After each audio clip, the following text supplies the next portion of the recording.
Hello, everybody, and welcome back to the Cymru Cactuars. We're here for the set review for Opus 24 Hidden Legends. This one, yeah. I don't know. I can never tell the difference between these. I am joined by my fellow Cactuars, Paul Fallon. Hello. Jacob Bond. Good evening, all. Jack Canavan. Hello, everybody. And still reigning UK champion, Sam Jackson. Shalom. First of all, we're gonna just head straight into fire, I think, and rather than split the dominance and icons, obviously with this, like Ifrit comes first, and like Clive is like card number 5. So to talk about them in order, I feel it's probably best to talk about them in one place. So Clive, I'm gonna say I think Clive is probably the best dominant of these. And I have my reasons for that. It's one of the few that's like double legends in regards to dominant and icons, right? Are there any others that are legend and legend? It's just Clive. Yeah, but probably Just like the legend. But probably for good reason as well, because even priming cost means a lot. Huge, absolutely huge. On an even costed forward as well. Like there is a world in which if someone just slaps down super aggro on you, you can just turn. They slap a bunch forward. You can just go turn 1, Clive into Ifrit, and just kill off 2 things straight off the bat. And like, do we want to talk about priming at all here, or are we going to assume people know about priming? Priming. Well, probably should just talk about priming very quickly. So, priming is a field ability with a cost attached, so it is completely uninterruptible. So you pay the priming cost, which for this is for fire and 1 anything. Clive can turn into Ifrit 16. You get it from deck. It has to come from deck.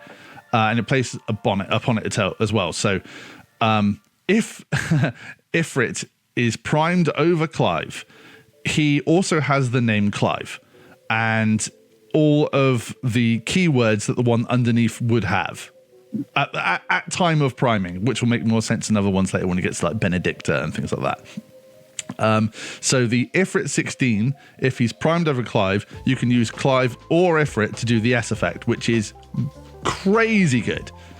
Yeah, really strong. 10k for just an S with 6 copies in the whole deck is pretty good. There are obviously a few caveats to it, where you've played a Clive and an Ifrit, you're down to 2, but still having a couple ready to go doesn't hurt. It is important to note that if a primed forward ever leaves the field, the forward that was underneath that got primed on top of whatever, that goes to your hand, and then the one that was on top gets removed from the game. Yeah. So it's not like, you could bounce Clive to hand, you can re-prime it, and then you'll have that Ifrit in hand for another S straight away. Nothing like that. When, priming does, it's sort of a way to stop you from just having basically the out every single time, because you can keep priming into priming, and then obviously most of them have S effects as well. Or these are the legends to have S effects. Yeah. There's 3 that do, right? So all the legends. It's probably worth mentioning as well that if you have Clive, you can also play Ifrit 16 to the board separately. But if you have a primed Ifrit, you cannot play Clive because Clive is still on the board technically. It has both names as Ifrit. Another way around as well. You could, if you've got Ifrit on board, which isn't primed, you could then play Clive. Yeah. I think the important thing to think about is, and you'll see, I guess, how people lay it out, but because it's going on top, I feel like you'll always have the Ifrit on top, but you'll have Clive's name exposed still. Yeah, just push it down ever so slightly. It's just all that reminder that it has both names. Yeah. But yeah, well, so Clive probably worth talking about first. He's got haste, which is really good, 4 CP 8k. He gives other dominants and icons 1000 power. Not entirely sure that's relevant, but the part that if he deals damage to your opponent, discard your hand and draw 2. And being even costed and going first, you could easily just bum Clive down and play some backups and then draw some cards on damage, right? That's pretty good. Yeah, easily. So it plays into an aggro play style very nicely. You know, I mean, there is a nice benefit to rinsing your whole hand, as you said, and trying to get early damage in because it can just net you 2 cards on top if played correctly. Well, it plays into both, right? Like you can have an aggro play style with the Clive, and then you can have a reactive play style into the Ifrit if your opponent goes aggressive with forwards. So it's super flexible, yeah. I think that's the big takeaway for a lot of the priming. And I think we'll probably get into more detail about it later when we discuss other cards. But it's the flexibility that I think is what is going to make these good, and they will 100% be seeing competitive play. Definitely, Absolutely. Clive and Ifrit, yeah, 100%. Ifrit 16 as well also has haste, but if he was primed, he'd have had haste anyway. But decent as well for 7k, deal 10k on entry and attack, yeah. Yeah, on entry damage. only, right? Yeah. So, but entry and S, yeah. And damage as well, right? Isn't it? Or when he deals damage? Yep. Deals damage to your opponent, or when Clive primes into Ifrit, deal 10k. Yeah. So, but also, it basically means that I think people just like if they've got a blocker, they have to will block block. Yeah. It's quite similar to like what was the behemoth called? The Behemoth X. The Behemoth K, that's the one, yeah. Like whereas like, you know, you kind of like don't want it to hit face, so it's always going to kill something anyway. You know, you're always going to block this because you don't really want this to go through, because whatever you wouldn't have blocked with is going to die regardless. Interesting thought. Can you prime during the combat step, as in declare Only during your main phase. It's basically like casting. Yeah, that makes it. Yeah.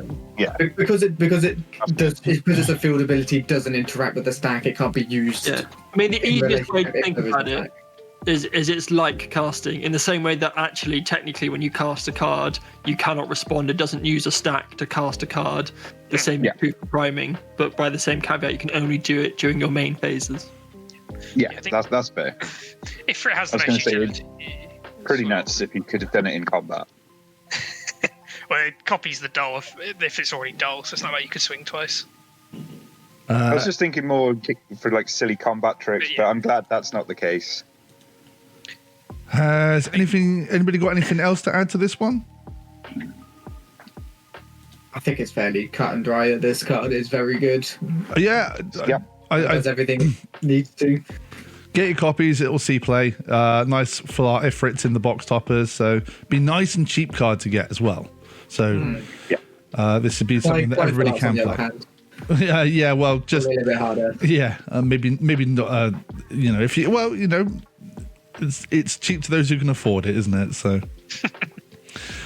next up we have Warrior of Light, who is finally a backup, tooting his little horn. Warrior of Light, 3CP EX, deals 5k, and if you have a crystal, deal 8k instead. I think this is pretty good. I think we've seen. Let's just choose one forward as well. So that's Magissa. Yeah. So I think 3CP is too much for Magissa though, because you've got the monks from last set, which have been able to go into Magissa deck. So I don't think you're playing this in Magissa. Oh, I don't know. The thing, it did play well. Like mono fire decks have played like that 3CP Mutski for a while now. Like so, I think this is just substantially better than that of having EX burst. But I think you'd be surprised on what they'll do to actually just keep doing Magissa pings.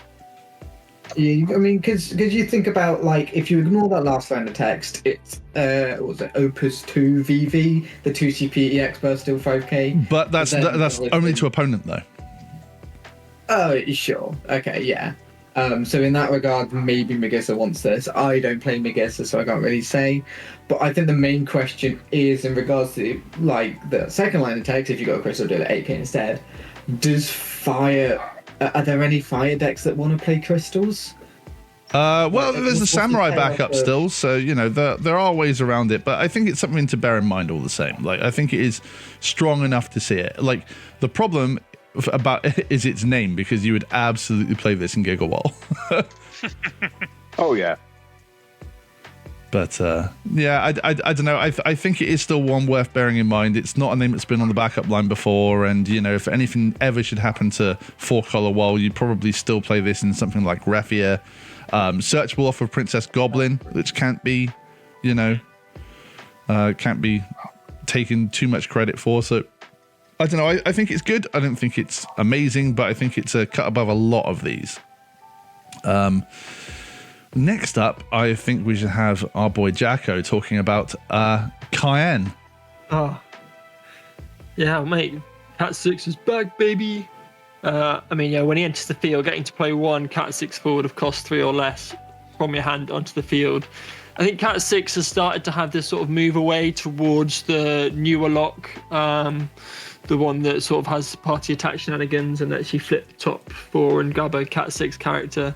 So yeah, but even outside of that, there's a number of other different options because it's 3 or less. You can go into Celeste, and there are certain copies of Imaru, although there are other ones you may play as well now. But the fact you then can use the Cyan to protect that lock because he is the party piece for the deck, I think is really good. If I'm honest, I don't personally feel it was too much of a contested name previously. But yeah, I think if you're playing Cat 6, you're definitely playing this version. And the S effect is, nice. I don't know how often you'll see it, just because it's a tap effect on it as well. But to potentially deal with a troublesome forward, for sure, late game, it could pop up. I think Edgar makes the S effects free as well. Yeah, that's not so much the problem. It's the fact you have to dull the Cyan. So he hasn't got haste. So he's got a limiter. Interceptor could give it haste. Good. I think there are better things you could be doing with your Edgar. Yeah, I think that's just extra flavour. That's just a bit of extra gravy. I think the main thing is the first 2 effects really. so. I have been playing around with this, and say I've got mono 6 forwards, so I am playing Big Lock and Opus 20 Lock as well. And I do have to say, the thing that changes things is because you would play this as a forward now, you've got a space on the backups, which I think from testing I've done is Gao, the new one, just because it's a 2 CP water backup 6. And that means that it's easier than ever to play Strago, which does a lot of what the Opus 20 lock would do in the early game. And I don't know. I still think it's a 2-lock town still. Yeah, you obviously. We'll get onto the Gao eventually, but the Gao itself isn't necessarily like a phenomenal card, but it's a Cat 6 card, and that's all we really care about. We needed that backup, yeah. Really, really did, and I think that will make a lot of difference. But it's weird because obviously this says it does say forward, which is slightly irritating. I think being able to play even a Gao or an Interceptor off of this would have been quite nice, but you still got plenty of really, really good forward options, whether that's new lock, the party attack lock, even like the discard lock. It could be, theoretically, could you go Celeste to search lock to play Cyan to play lock, and you get the immediate discard turn 1, something crazy like that. I don't know if that's any good, but it's a nice little, just being able to play stuff down on the board, and the protection as well is good. And I agree that Cyan's just not, the old Cyan was 1k brave to your board. Who really cares? So it's name. This is actually quite a bit more playable and a bit more useful for protection. Yeah, I think the protection is definitely probably the biggest nice thing that this card, like the line of text, whatever. As a hero and not a legend as well, which this definitely could be a legend. This is a definite get your foils, I think. So, next up we have Deadly Nightshade. Possibly the greatest full art in the set. Job Mandragora. It is a cycle of monsters in this set that you play them to the board, and then when you attack, they break and then they do something. But they do something when they go to the break zone. So anytime with any of these, something like Witch of the Fens, if that does, the putting the break zone to minus something 7k, it will also do this other effect as well. So always worth bearing in mind with that sort of thing.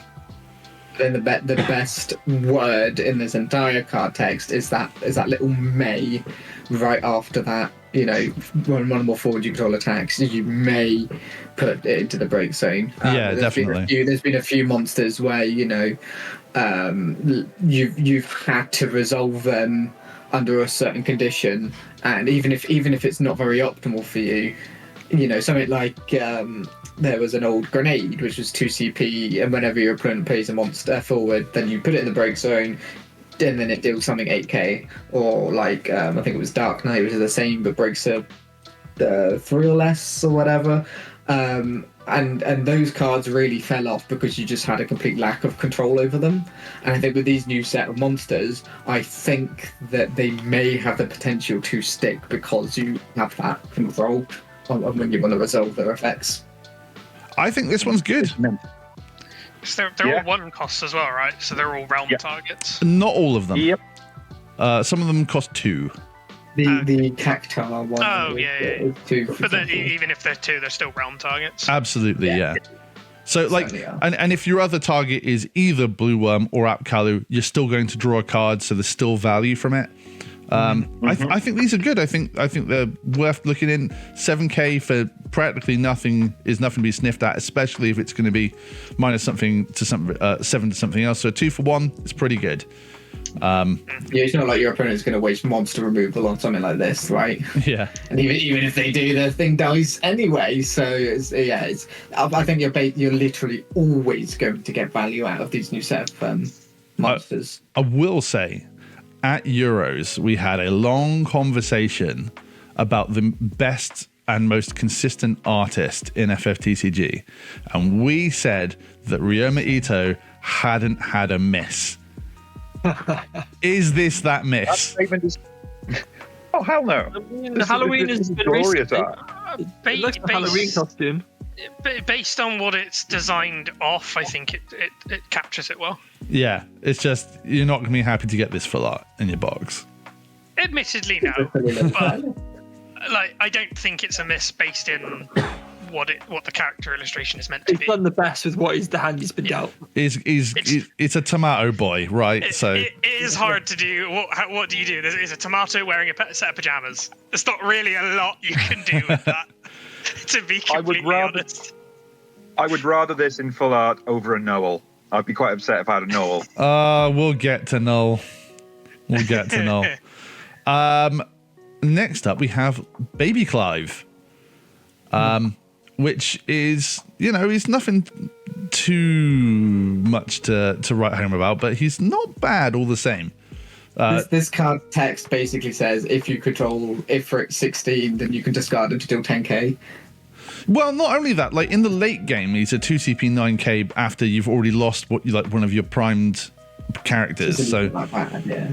I think in limited or like draft, it's fine. I don't think it sticks around other than that, unless you want more S effect fodder for your Ifrit. Again, because that whole thing where if you've primed something and then it leaves the field for whatever reason, the primed thing on top of it, which is going to be your icon, is going to get removed from the game. It is not difficult in any sense of the word to get that 4k brave off. No, he should almost always be a 9k brave. And even the deal something 5k isn't irrelevant. Really. No, so like it's one of those things that the more you keep reading and more you keep thinking about it, you're like, no, it's not too bad. Like, like FF6 did the whole thing of like playing 9 Sabins so that you could just always S effect on that. And I'm wondering if something similar will happen with like Ifrit 16 here.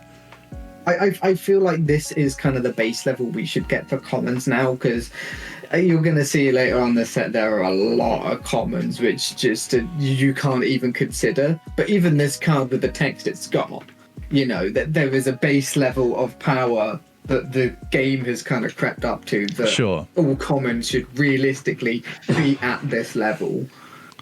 The main thing I like about this is it shows that they will print the dominance without needing them to prime into icons. Yes. Admittedly, this is the only one at the moment, but it means for future sets, they're not all going to have priming attached. I don't think there's much more we can probably say at that for now, but let's move on to Black Mage.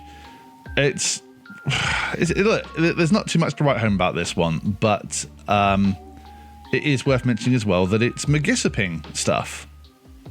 Yeah. And that's probably its best angle, I would say. I mean, you can play it early and then much later in the game decide to ping it off for 5k should you need it. I mean, nothing wrong with playing a useless 2-drop backup turn 1.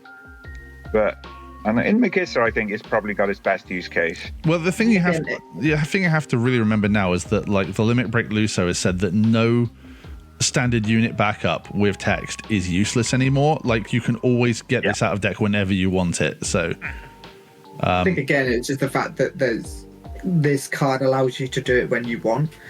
Like, it doesn't have to be doled to break it. The only thing you need is a fire forward entering, and obviously even this for example turns Zach entering into an 8k ping. That's not even that bad, especially if you pay with this backup as well, because it does not have a cost other than just putting. Exactly. I think of this whole like cycle of backups, I think in the context of Magissa, this is probably the most playable one, because I feel like Magissa doesn't worry so much about losing the backup, whereas I think a lot of the other ones, I don't know, I think to lose the backup, I think some of the effects aren't necessarily worth it, whereas I feel like this one, you're pseudo turning it into a forward with Magissa. So I think of all of this cycle, this is probably the most playable, or one of the more playable ones. So what you're saying is that this backup has priming 0 into any 3-cost Yeah, pretty much. Keep the name Black Mage though. Oh no. Oh no. Sorry, VB.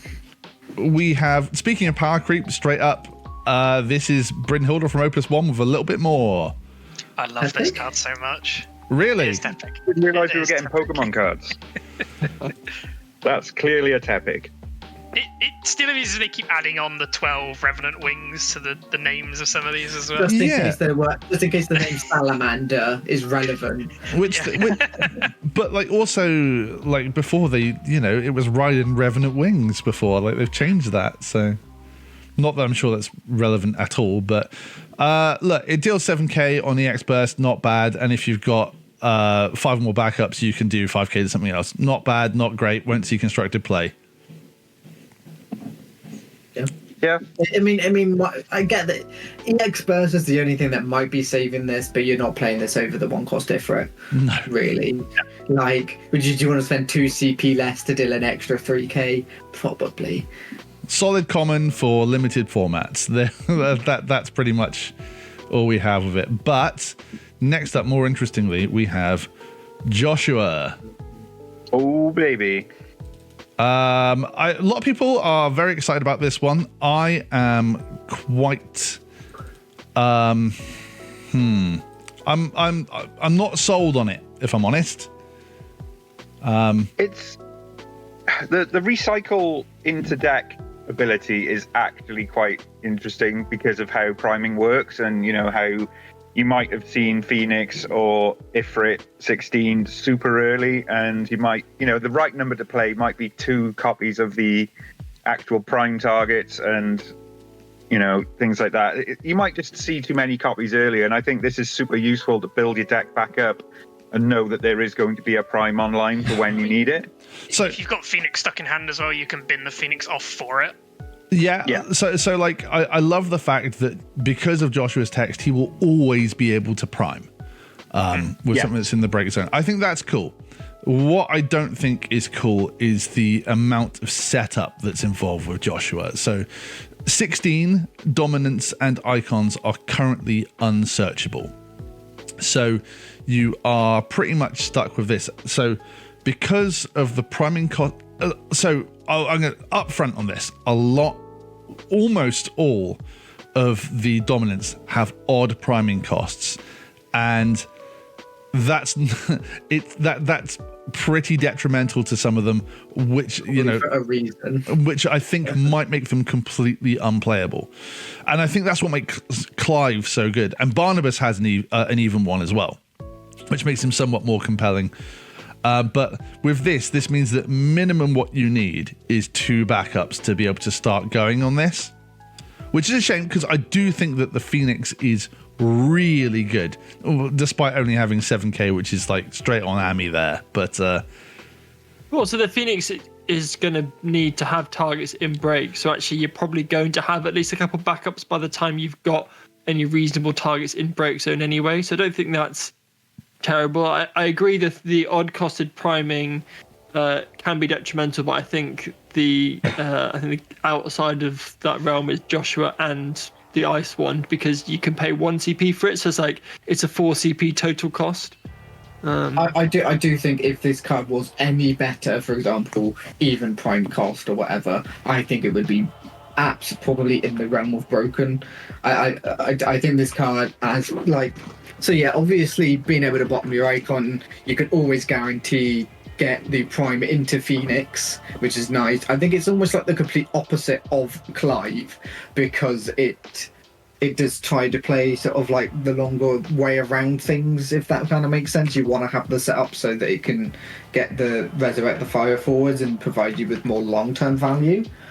But just the fact that you can, go, is it 4 CP, because you pay 1 for Joshua, then the 3 to prime it into Phoenix. You get a Zidane from your break zone. I mean, that's just vile for a start, is getting the Zidane back. But then also, you could very easily run this in a more sort of mid-rangey fire deck where you run the Goblin package, in which case you could give Phoenix haste and then get a resurrection immediately with Joshua, and then be able to attack on the same turn, and then you're getting a Zidane back straight away, and then swing in to get back maybe a Leftia or a Furion. There's so many really good targets that Joshua could, the Phoenix. Could not agree more. It just, I don't know, there's something about it that all seems a little bit flimsy for my taste, I think.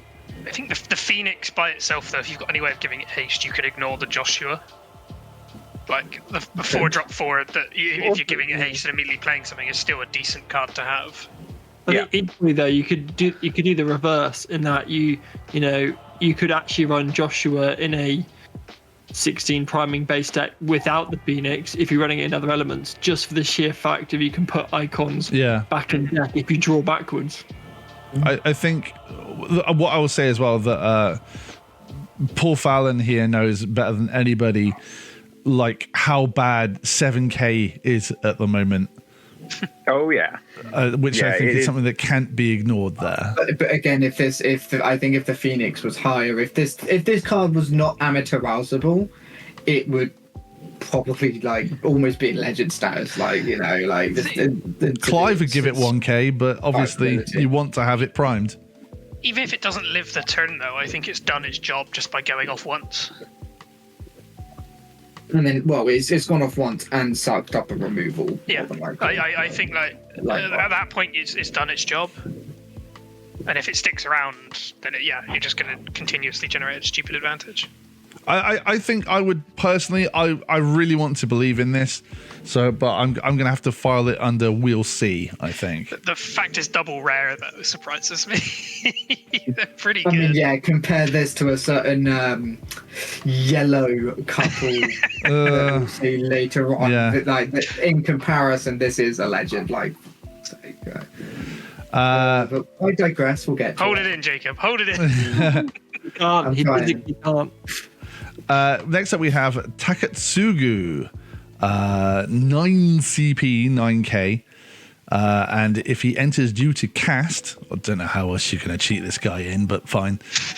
With red 13. Oh yeah, good point. You may search for that would actually be good. That would make this good.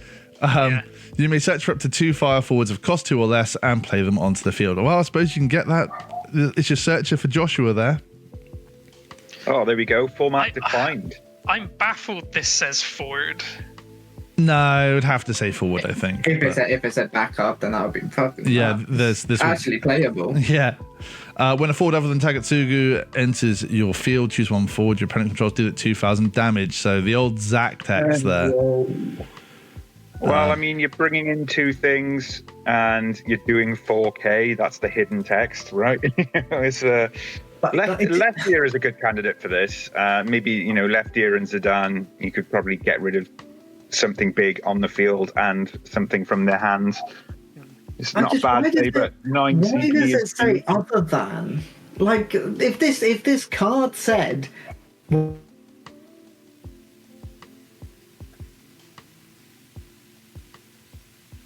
Oh, hello. I didn't know if it was me that. Yeah, right. He's gone such a rant that he's just like. Wow, he fell into a black hole with that one. Discord went, you don't want to hear this. Well, I think we just take that as read. Really, there's nothing else to say or hear about that, right? Yeah.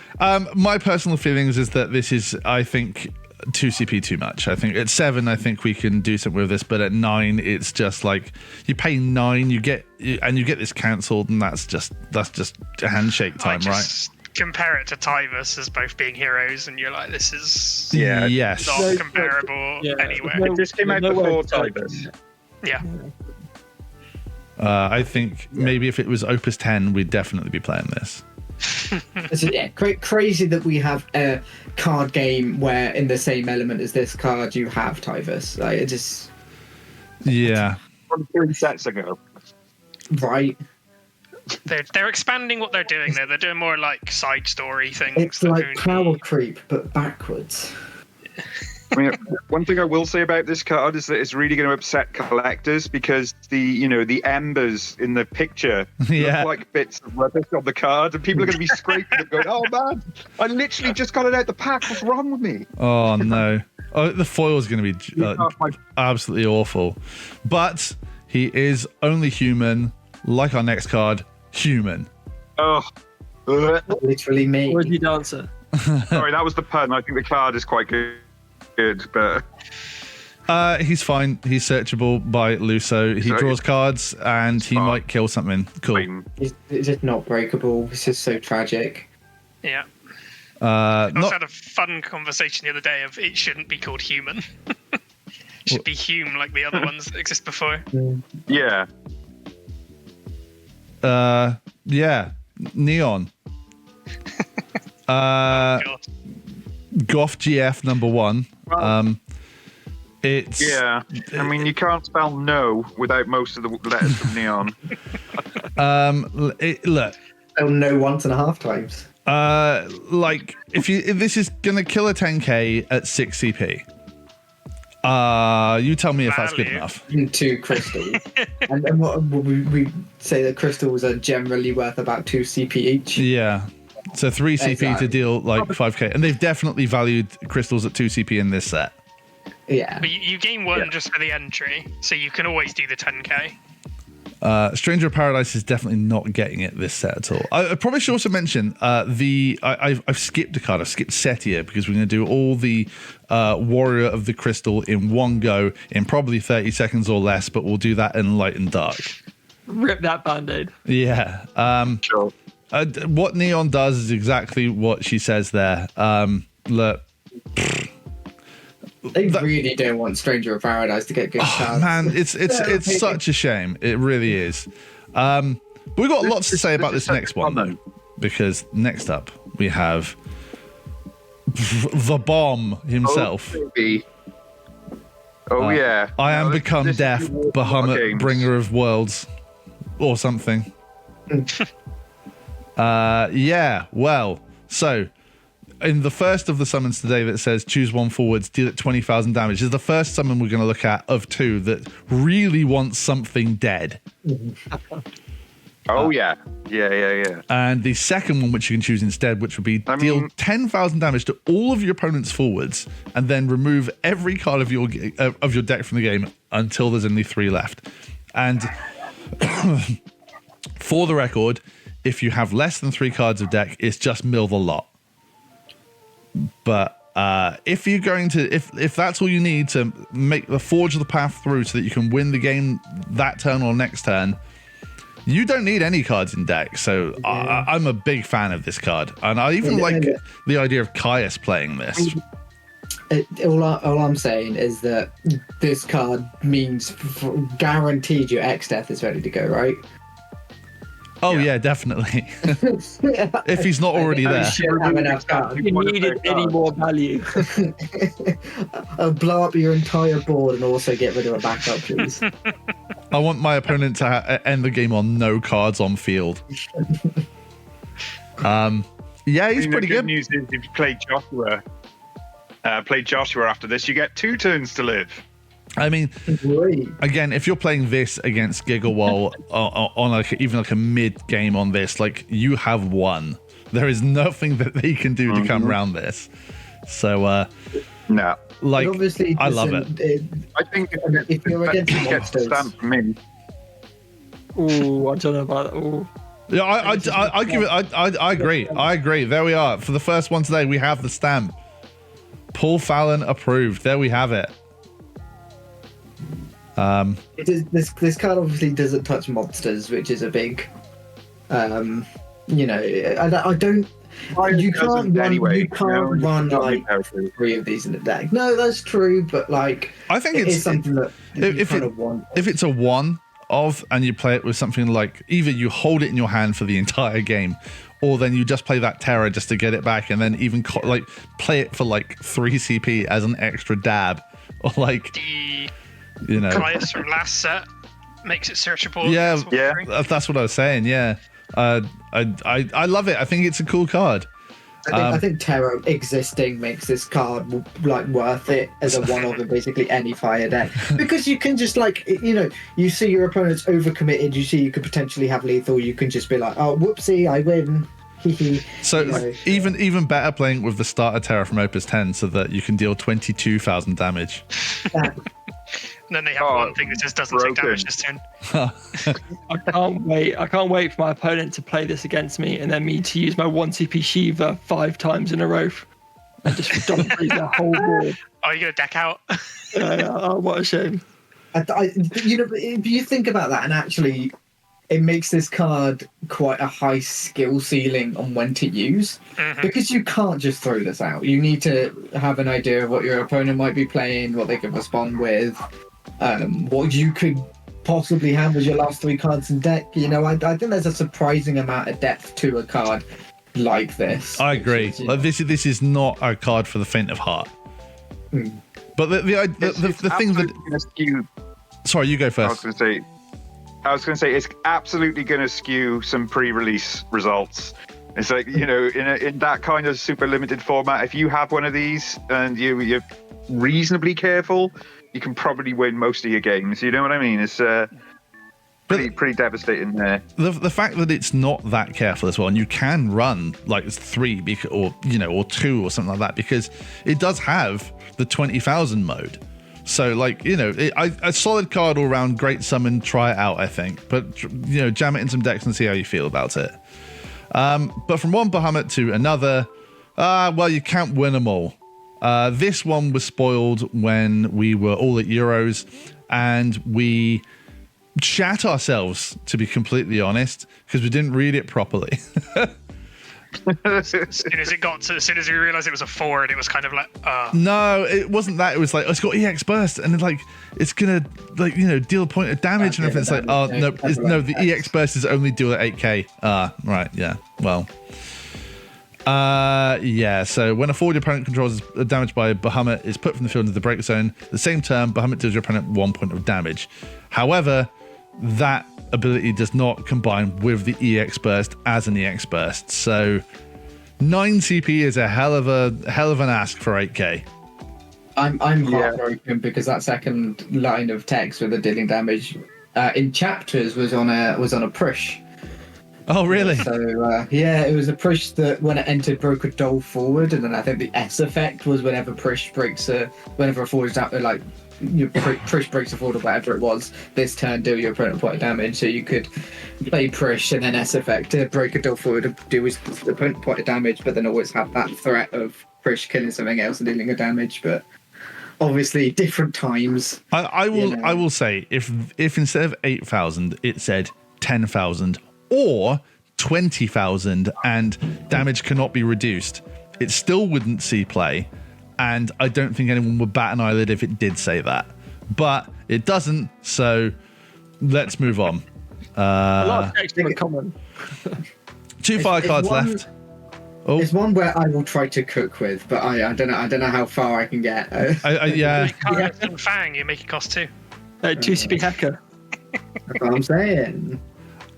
Next up, we have Firion. There he is. Next up after that, we have Joseph. Joseph's pretty cool. He can search for Rebel of Costume, play it onto the field. So the cool things you can do with it is obviously play Firewater Firion for free. He can play the Lightning backup Firion from deck, which is really cool. And, for Fire Lightning engines, it's not terrible because it is relevant decks. You do get this from time to time. But in actual Rebel deck, you cannot replace it with the other Joseph because it's too important. So I was going to say that's the big sad with this card is that you lose your searcher if you play this. He gets better the more we get good backups. I think it's not a bad card, but it's not one that I think is. I wouldn't think about it in a Rebels deck. This card is actually unreal in a Fire Ice sort of Warriors Cat 16 deck I've been brewing because if you go second, how often do people pitch 2 for a 4-2 backup searcher, get that other color, pitch 1 to play it. If you go in second, you pitch 3 to play this Joseph, you then play Minwu to color fix, and then freeze their backup. Yeah, well, going second, sure, but if not, you have to freeze your own.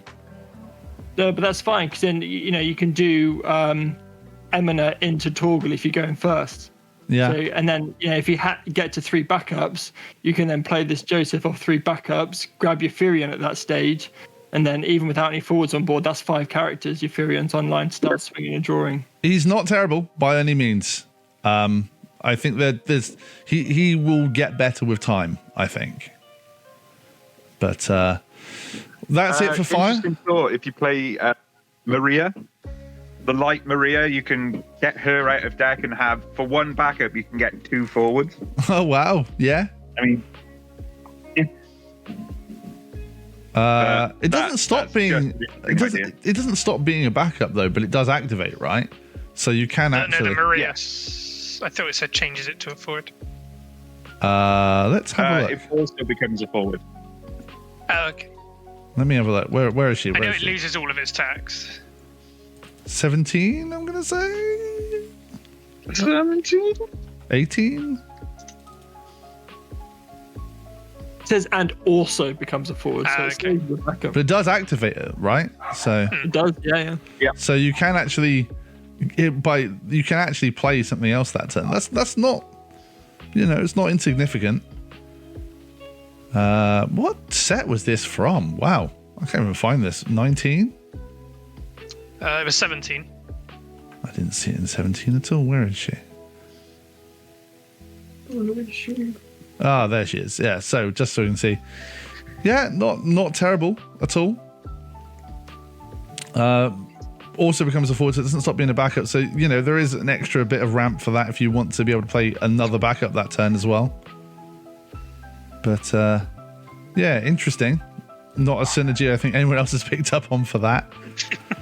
But moving on into Ice, we have Umaro. Ice backup for 6, not particularly great text, but, not a hugely contested name now. I think that the Umaro forward that you could play from Break Zone and sack him to kill something might have been sort of stepped out now because of LB, but worth toying around with, I think, still.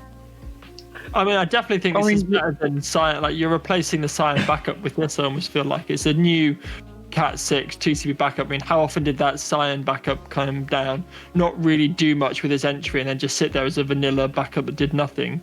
Whereas at least with this, if you've got a couple copies, if you draw the second copy, it is a pseudo summon in your hand. So I can definitely see it seeing play.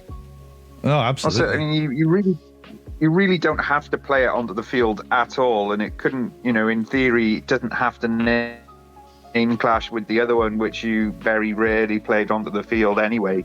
You know, these all activate from hand or from break or whatever, you know, so I'd say it's pretty good. I mean, playing it onto the field is probably one of the weakest things you can do with it because it just actually has no field text. But even saying that, it's a 2 CP backup that is Cat 6. That's not a contested name per se. So, yeah, I think it's still reasonably good. Next up, Jacob, you have Olmia. Right. One of 3 11 characters, and a character which is quite frustrating that they haven't done much with, considering Olmia is Prisha's best friend. Well, you wouldn't know it from this. I said you can't spell ultimate without all of the letters from Olmia. Ultimate disappointment. You can't spell bored without most of the letters from Bard. I mean, I don't know, man. Like, choose a character, freeze it, not even dull and freeze at a 3 cost, and then if you control a category 11 forward, not even character. It's another card where it seems like they've gone out of their way to make sure you cannot play this. It's not even playable in like sealed format this set, because your only other options for the 11 forwards is going to be the 2 limit break cards, Tenzin and Cactimania. Tenzin, of which is like purely like a samurai tribal card. Sure, not going to be playable in ice then, is it? And then Cactimania isn't awful. It's actually not bad in the sealed, but it's just quite sticky. It's expensive when we get to it. It's expensive, and you don't want to play Olmia that late, because if you play it later on, it's the value of freezing a backup and getting a discard on is obviously going to be way more impactful in the early game.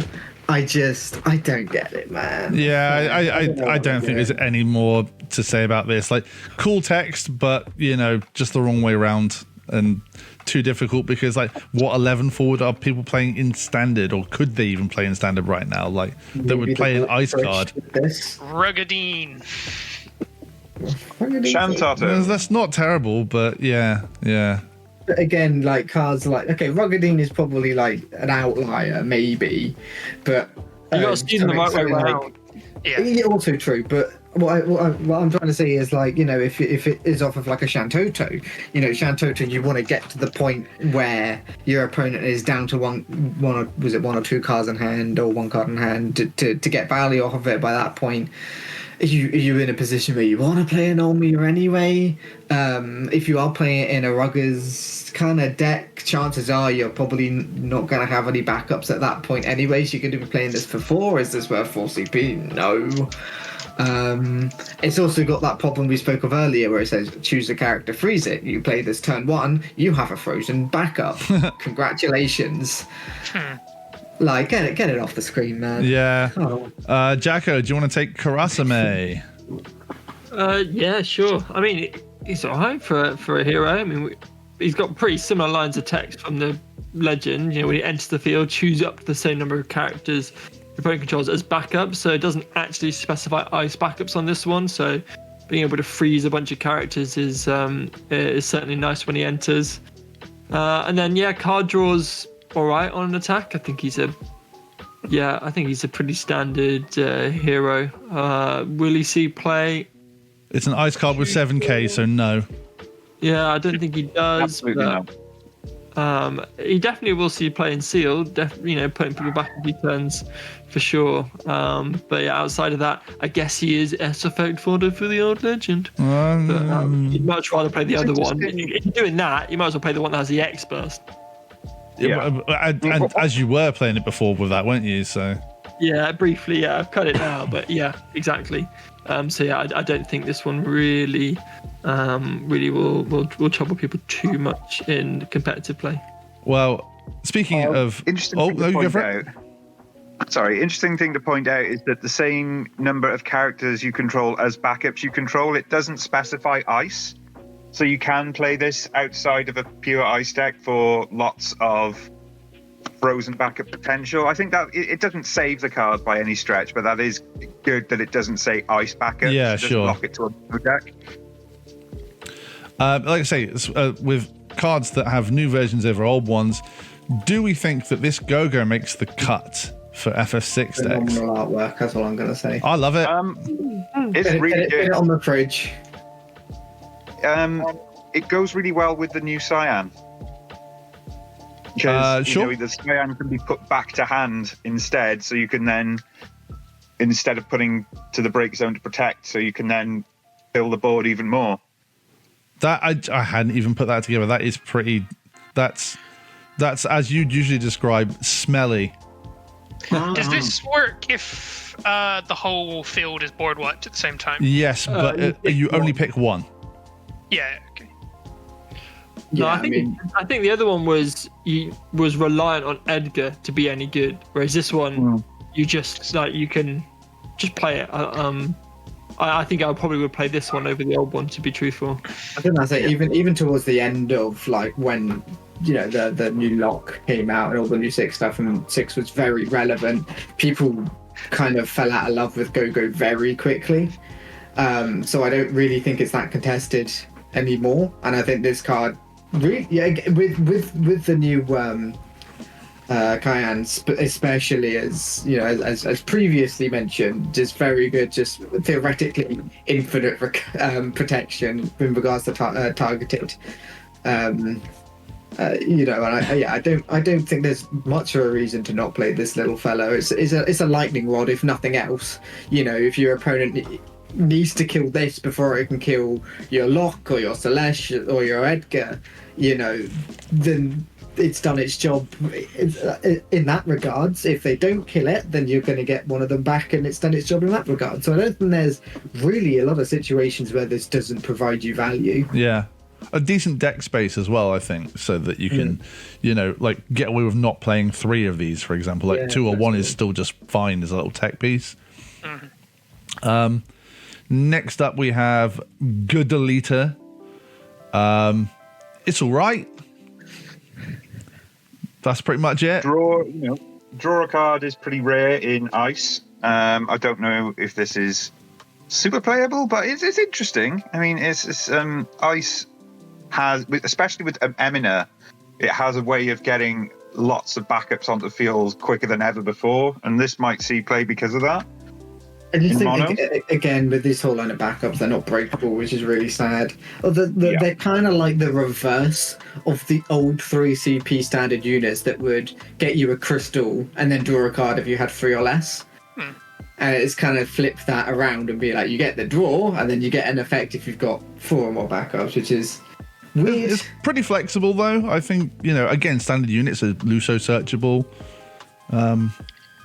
And with Emina, I don't see the backup lines are just getting too tight, and paying 3 CP. Yeah, you get the draw.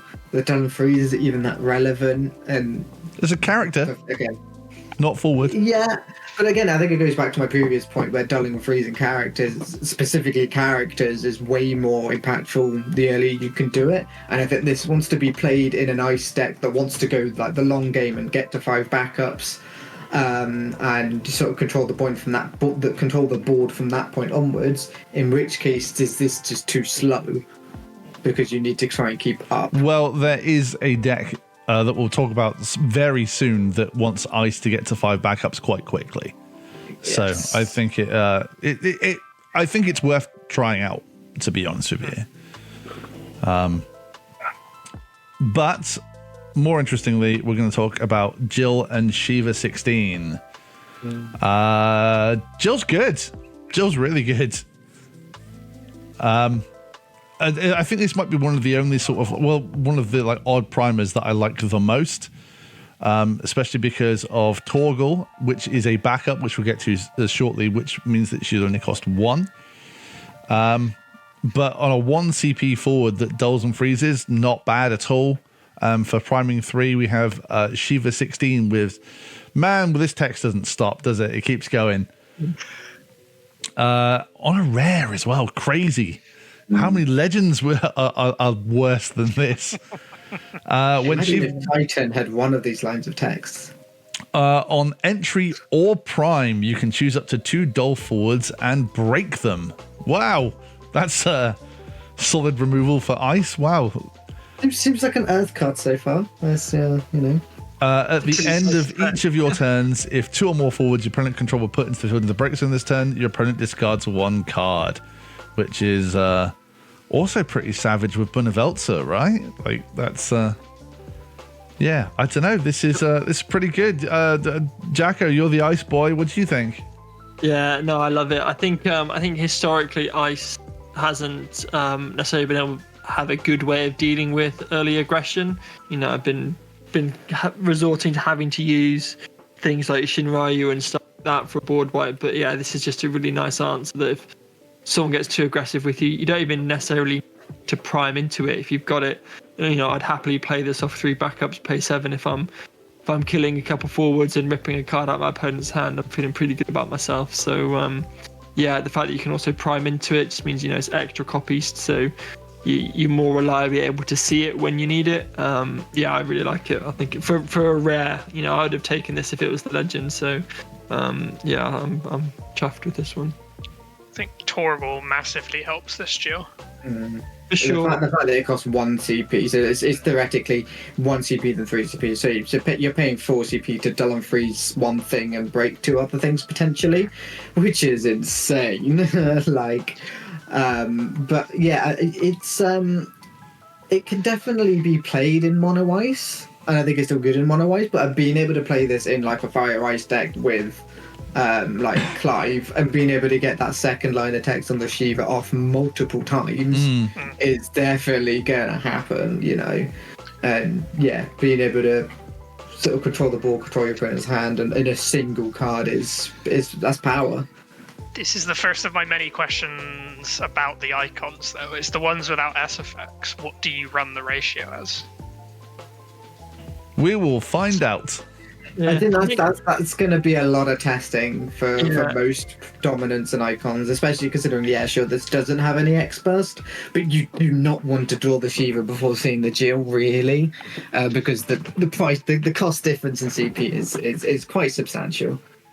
I mean, it is, but if you need it, you need it. I think with all new cards, I think you should always just stock run 3 of each just to start, and then you work it out from Scale it back, yeah. Well, to not break this up, I'll move it ahead a little bit. I'll go straight to Torgal. Yeah, he's a wolf. He's a trap, that's what he is. Not even job dog. Yeah, so not job dog tribal with Interceptor then, is it? Yeah, well, he's a 2 CP ice backup. That's good because 2 CP ice backups have sort of never been better since Emina was printed. And he says that your icon forwards or dominant forwards can be paid for with CP of any element. What? Like, who'd have thought that, you know, one set later that the Kate CFLB gets that much better? Honestly, I think this is Ice's Paul Fallon seal of approval, because this card had no right to be as good as this. You know, I mean, it makes all of the icons sort of playable across multiple elements. You know, it makes the Jill cheaper. I didn't expect it to be this good. This could have had no line of text. If this had been just a 2 CP blank Torgal, I probably would have played it in mono ice with Jill and Shiva. The possibility that it then opens is huge. I do think it is a bit of a trap, and I've already seen a lot of people fall into the trap that the temptation with the color fixing side of it is you should try and play loads of the primate, or like loads of them. I don't think that's right. I've already seen a bunch of lists on FF Decks and Materia Hunter where people are just jamming as many of these in a deck as they possibly can, which I think is wrong. But the fact that you can have the scope to pick and choose which ones you think are going to be appropriate. But I only think you need 2 or 3 different priming targets really for a viable deck. Yeah, so like I say, I know the ceiling is really high for this one, but I've got no problem with saying outright, like, I don't see it. I don't quite get it yet, and someone's going to have to really convince me on this one, because, you know, you've got the mono ice base, which is fine, which means that your summons suck by, you know, just, you know, by all merit you have there. And then, of course, like, well, which ones do you run? Or you can't run Sid and Rama, because that's all about lightning summons. So, you know, which do you do? Dion and Barnabas, like there's so many questions with this. I'm not quite sure. So I for me, with the lack of search for the others, I'm not entirely sold yet, but we'll see. Maybe it needs to be like Ice Earth as a base so that you can use Gabranth to find. No, but you don't want to find the icons. You want to prime them, right? So yeah. There Don't want the Earth one. There are a few thoughts I've kind of got about this, and I do think that I think if you didn't have Emina, this card would be kind of naff. But I think it being able to be searched is muy bueno. I think the fact that it's in ice is a detriment to it, which I think is a good thing, because you don't have a lot of toolboxy stuff. Oh god, if this was an Earth card. Exactly. And to be honest with you, it kind of feels like it should be an Earth card. Well, he's Fenrir, so I'm really surprised that he isn't. So... well, yeah, but here's the thing. Earth aren't allowed good cards anymore, so... but I think... yeah, the fact that it's in ice, so it doesn't have that toolboxy stuff, is really good, because obviously you're stuck with ice summons. You can't, you know, you're not just going to have like your Totos, your Tyros, your Kusith, your Mist Dragons. This I think is fine. So is it specifically saying that the color fixing on it, is that going to be worth it? So realistically, I mean, we're going to have to see the rest of the like icons so far, because we've only seen the fire one and the ice one, and obviously the only one you want color fixing there for is going to be the fire one. But does that go, and then obviously, you know, is that going to be a fire ice list, or would it go in mono ice possibly? Yeah. But I think we would have to see the next few to really get a good idea on if this card is good. And obviously as well, there are light and dark ones coming up as well, which this card isn't going to do anything for at all. Because you need still enough ice cards to be able to play the backups in the first place. Exactly. So I think after we see... how many others are there? Is there 4? Yeah, because there's one in wind, one in Earth, one in lightning. So the only one we don't have is water. Yeah. So this is going to be able to color fix for a few, you know. But I believe when we get to the lightning one, it's not going to help, because the lightning one is very specific to lightning summons. But it's also really good. It's good. We'll get to it. Ice lightning makes it playable. Sure. It's already a deck that exists. Again, we'll get to it, but I don't think it's a good pairing with the lightning one. I think that the wind one might be okay. Oh yeah. You know, and then the earth. Yeah, we'll get to the earth one. Next up, who wants to take Genesis? Oh, sick card. What a card. You know, I was a little disappointed to see no other job soldiers drop this set to go with him. Oh, yeah, cries in Golbears and Archfiends. Yeah. I mean, that being said, though, you know, there is such high potential with this card. I mean, this is the card that sort of ties it all together. We've had the odd sort of job soldier support here and there. I think the only thing really holding this card back at the moment is a sort of a reliable way of searching it in those elements. But I mean, for actual sort of flavor of effect, this, you know, it's class. You know, when it comes in, I mean, even just discarding 1 is great. Dulling and freezing 2 characters, amazing. But just reducing costs on your next job soldier by 3. You know, you could be playing your Opus 1, Sephiroths for 2 CP now, getting discard 3. You could even just play the Sephiroth Legend, the signature one from a couple sets ago. You know, I'd happily pay. Follow that with a 1 CP, discard. It's like a souped up version of the old Legend from way back when. Except it's 1 CP, enters discard 2. If they Amaterasu it, they still discard 1. Yeah, no. It's for me, there's a piece missing. I think it's really good, but I don't think it's there yet. I think it could be. I think the thing that's really going to make it for me is the Zac from next set. That's the Biobox promo. That I think is going to be pretty insane with it. If there's a good 2-drop like soldier, he can keep cycling through. Yes. Yeah, I think you have to, having sort of had to play around a little bit already, I think you have to play it with the lightning shell rather than the fire shell, just because having rock as a 2 CP thing that you can play as a soldier, I think is just really strong. Because how many are there now? There's 6 non-name clash ones, right? Yeah. Cloud, Restrictor, Rosh, Genesis, Sephiroth, and Angeal. You're going to get loads more next set as well, so. And you can search for this. Don't forget that the limit break Zac is also job soldier, so you can do this repeatedly on demand. Sadly, the cloud isn't. Ryder. Yeah. I think makes Rosh more playable again. I think this has brought Rosh out of the binders. We will get a new Rosh next set as well, though. I'm sure we will. No, we've seen it, haven't we? Have we? I don't know. If has it not?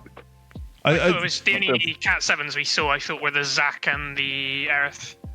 There's definitely there's a Cloud Legend. There's a Fire Cloud, yeah. Yeah. So Red 13. There will be enough reason to play Soldier, I think, next set. But for now, I don't quite see it personally. At least it says job soldier and not forward or something ridiculous. Yeah, sure. That would make it absolutely abysmal. But then even then, what are your options for backups really? Because you're not going to be playing a cloud backup. Zac. Maybe there are cloud backups, whatever. There's the Zac backup, which will get back any job soldier on the X Burst. Sure, but do you want to play it when you got limit break Zacs? I don't think I want to play it when I've got Opus 25 Zac. Sure, eventually. Restrictor and Angeal are the 2 backup options. Yeah, I mean Angeal is good. I think that's your best bet there. But then that's it.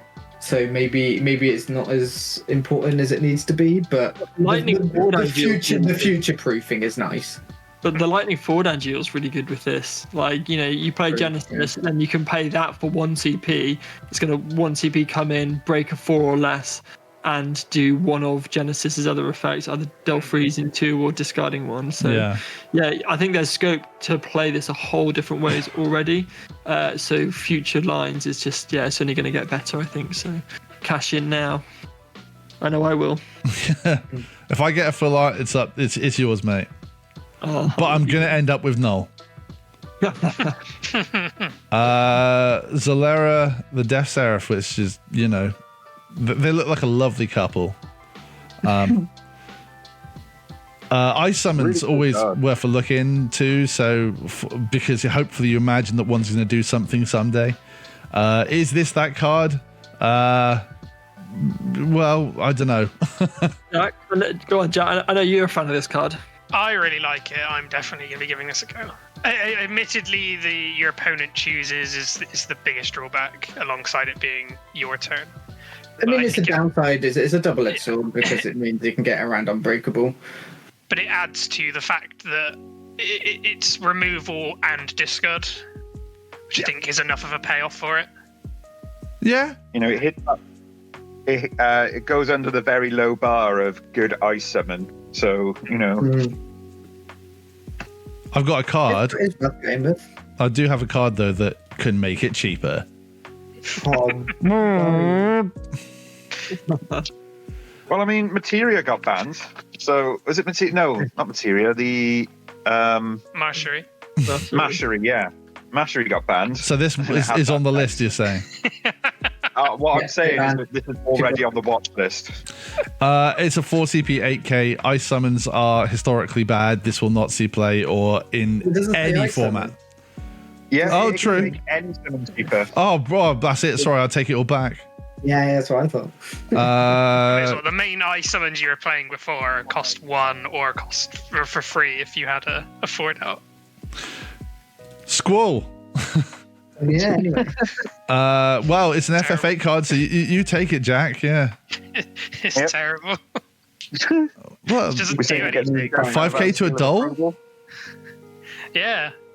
When there's one, CP you can pay. mate. You can pay 1 CP more for the the hero from last set. It's called Squall. It's rubbish. Don't worry about it. Look at the S effect on it, man. He's just patiently waiting to hit that triangle, and he's never going to be able to. Something that is not shit though is Terra. Terra in Ice is a surprisingly uncontested name because they're all very middling at best. Like a lot of them are only playing like there was like the WAF one that could get 2 summons, and on EX Burst to get a summon back, any of them 3CP 5k, it's not bad. It's fine. Can someone explain this one to me? Because for me, it's worse than the backup that exists that does the same thing and has another effect. No, it's not. How do I explain this one? I mean, it's really good for multiple reasons. One is it's, EX Burst, which I know the other one has as well. But I think your backups these days are really contested, and this is more reliable. Like you can play a few copies of this, so you'll get it off multiple times per game. Whereas the backup one, you'll only ever really get off once per game, and then whenever you hit it on EX Burst.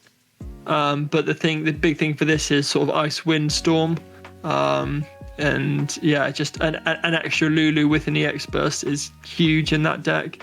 But yeah, I think in future Ice as well, I think this definitely will see a play more than anything because of EX Burst. I think the only thing holding it back is the quality of the Ice summons at the moment. Yeah. Fun fact: I am after a foil version of the full cost Terror because I'm playing it in my Ice Lightning at the moment, just as a one-off. It's not bad. That backup one. Yeah. Anyone watching at home, give us a comment and let us know if you got a Terror that Valor can have. But you say only thing that's holding back is the Ice summons, but it doesn't say Ice summon on it. Yeah, I didn't think of Ice Wind Storm. I'm with you there, but yeah, for me, I still think the backup's better. But I can be convinced. I think there's more scope for a card like this than there is a backup of it, especially in costing 4. But next up we have Piscodemon. Piscodemon. I beg your pardon. Wow. Disco Demon. Hey.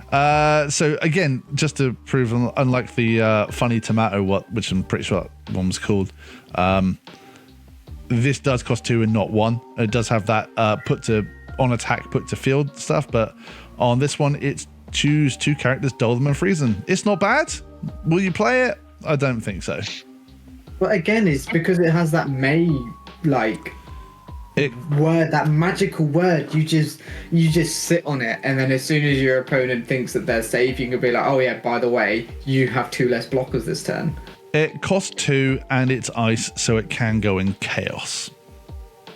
I think it's really good with a certain ice legend that we haven't talked about yet, because obviously you choose that. Well, let's just have him up, shall we? Yeah, 100% Fallon's right with this one. A Bunneveltzer. Oh, he's beautiful. This gets a serious Paul Fallon seal of approval. I think this is going to be absolutely degenerate. And I think Water Witch of the Fens is probably enough. How many abs in that 6-pack? What is that, like a 12-pack he's repping? It shocks me this isn't a fuller. Oh, they'll make it a legacy or something, right? Well, I suppose they do legacy. 16-pack. Ago now. 16-pack. He is the god of the 13 universe, so. And the job fits. And something else, Paul, that you'll love is category Mobius. Oh yeah. So we're gonna be getting that wall back out of the binders. So Paul, talk us through this one then. Right. So I mean, I think this is probably the most insane card in the set as a standalone card without any other cards to fix it. You know, I mean, you can the fact that you can put away the new monsters as well.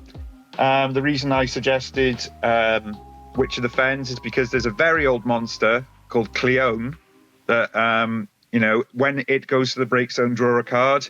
I think there's plenty of monsters that fit that category that you can just play this, on top of a bunch of monsters to wipe their board, empty their hand, gain some profit. If you can pull that off even once, the game is so catastrophically swung into your favor.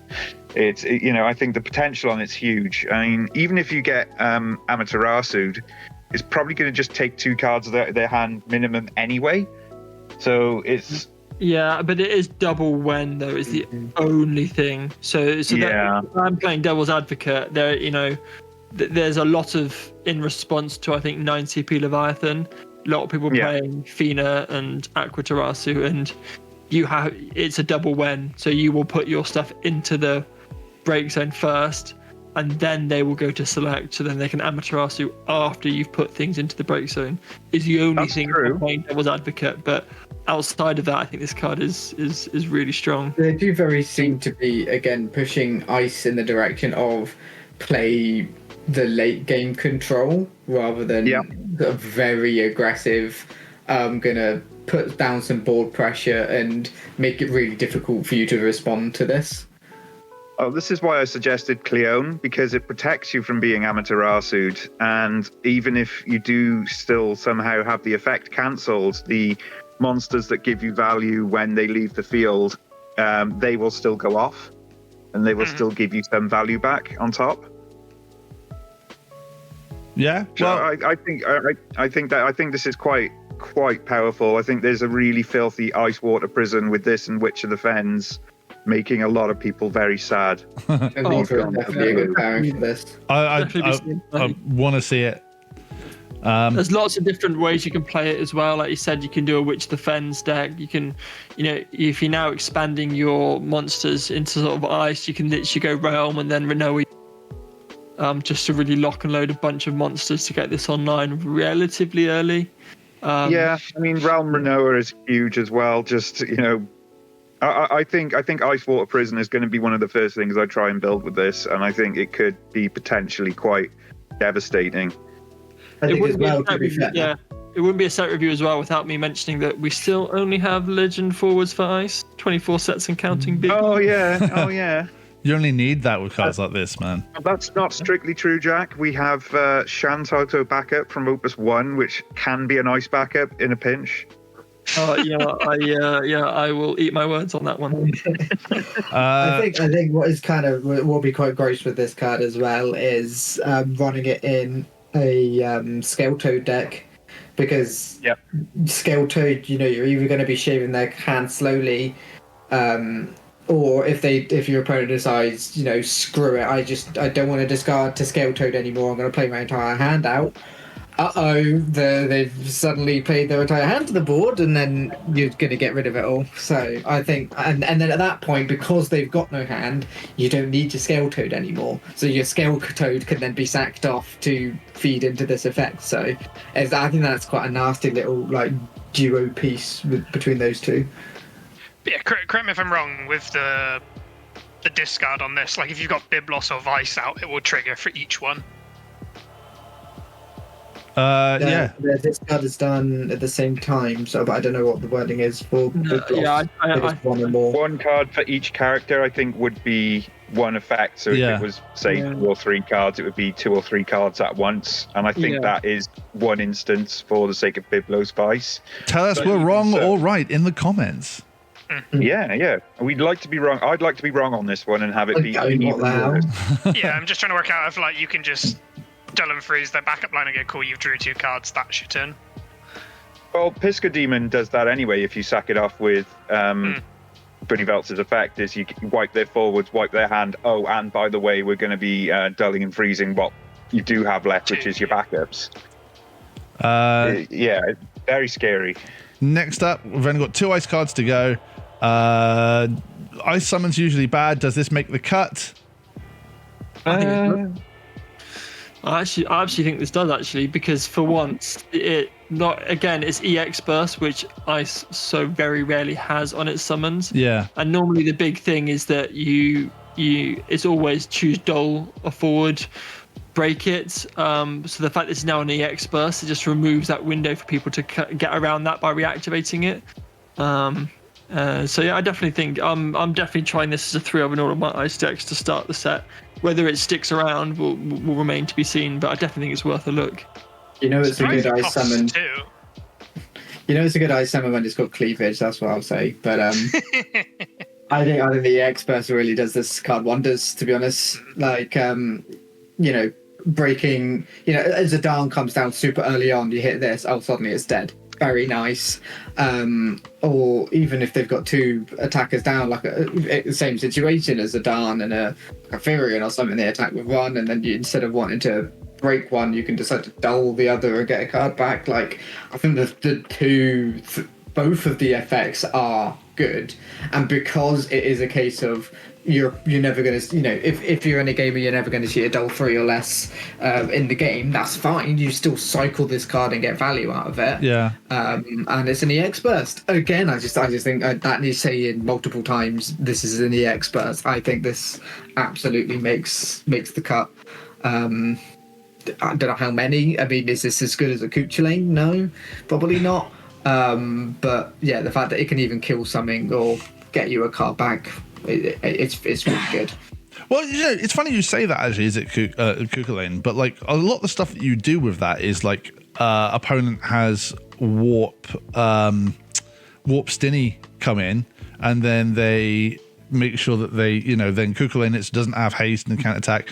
But this essentially does the same thing and draws a card. It costs obviously one more, but it can stop the same things, I think. So it's not necessarily like a card that you can't draw a card. Just EX plus draw a card is actually like really strong. I mean, how many times? For ice. Yeah, I mean, how many times do all other elements just have that just to bail them out? And so yeah, for ice to get a similar thing, it's just really nice because it's something that it's starved of. So yeah, I welcome it from that front. Me and Jack were chatting about this, saying how it's based. Jack mentioned it was a power crept version of the Ice Mind Flayer, which only had the bottom line of text. This having the extra mode on there I think makes it suddenly quite playable. It's a very strong mode as well. Dull 4 to 3, let's break it. And do it in response to your opponent's swing. Your opponent thinks they're safe and attack with an important forward, and you'd be like dead. It's and good. It's a trade-up value as well, because like you're paying 2, they're potentially killing a 3, so you're gaining advantage from that perspective as well. And last off, we have Numo, one of the backups. Again, searchable because it's standard unit now, so not terrible.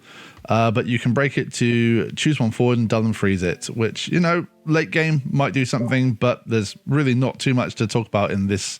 It does what it says. That it does.